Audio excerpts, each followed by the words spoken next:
Welcome to At Home with George. I'm excited to be here. And let's begin by creating the possibility of saying yes, embracing whatever comes up and generating the hope to do that. And I was just reflecting on that idea of embracing and generating the hope so that we make wise choices, wise decisions.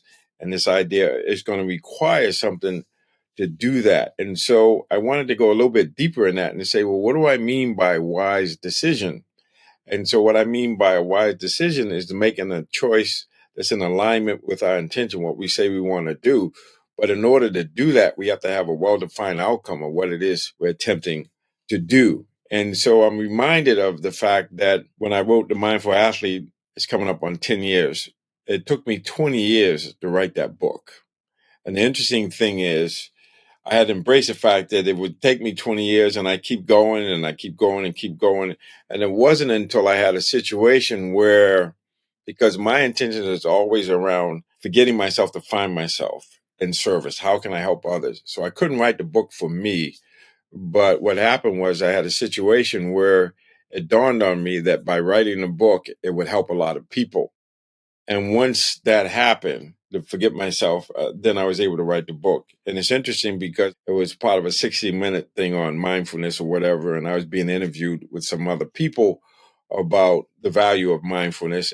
And Anderson Cooper asked, well, what's to stop employers from taking advantage of people in the frame of mindfulness? And that's when I realized that there was a need for somebody to talk about right mindfulness, or need to talk about mindfulness in a way that actually answered this question, and doing it in a 10-second soundbite wasn't quite right.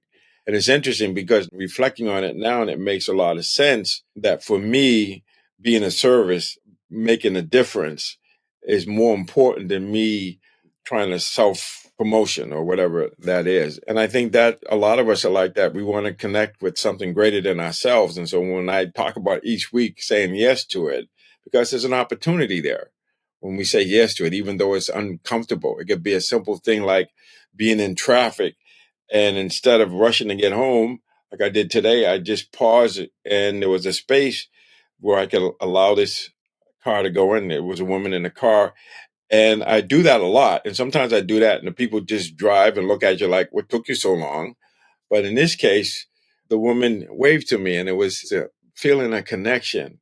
And in this world where we're all divided and we're acting like, give me mine, and this idea of getting beyond this illusion of separateness is really challenging. But in that little act of kindness, I could feel and she could see there was a connection there just by being willing to pause and just say, okay, how can I be helpful? How can I say yes to the situation and generate the hope so that I can make a wise decision? In this case, a decision to connect with self and other, to be of service. And so there's going to be a lot of situations now for us to seek to understand rather than to be understood, to be loving if we want love, to be forgiving if we want forgiveness, to connect if we want connection. And I'm reminded of M. Scott Peck talked about this idea of love extending oneself. So getting out of my comfort zone to embrace somebody else, to say yes to them. So we can really use that. And this is the time of year where we talk about peace and goodwill to all people. And so we can make a pause and just think about, how can I connect with others? How can I forget myself to find myself in the service, or just being willing to be vulnerable enough to connect with another person?